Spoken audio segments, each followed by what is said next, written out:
咁大家有冇試過喺 YouTube 成日都聽人講區塊鏈係未來，但係心入面有心諗，喂，究竟咩嚟㗎？係咪有一個炒作啊？係咪有呃錢㗎？唔緊要啦，今日我就用最簡單嘅一啲做例子，5分鐘內令到你真係明白乜嘢係區塊鏈，佢點樣運作，同埋點樣佢有機會改變成個世界。咁區塊鏈英文我哋又叫 blockchain，簡單啲嚟講咧，就係一個唔可以改，大家一齊持有嘅記錄系統。所有資料咧都好似區塊一個個 block 咁樣嘅形式去儲存，每一個 block 都會連接住前一個 block，好似一條鏈咁樣串住佢哋。每一次有新嘅交易啦，就會加一塊新嘅積木落去，形成一條唔可以逆轉嘅歷史記錄。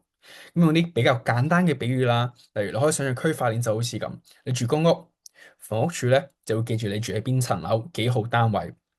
而家唔止房屋署記低，而係成棟樓所有住戶一人都有一本一模一樣嘅樓書，咁寫住你住邊度。咁如果有人想改你嘅地址，佢就要同時改變晒全棟樓幾百本樓書先得。咁基本上就冇乜可能。又或者例如 WhatsApp group 啦，所有人都睇到對話記錄。如果你想改舊嘅信息，冇乜可能嘅。呢種咧，我哋就叫去中心化，冇一個人話事，大家一齊監察監管。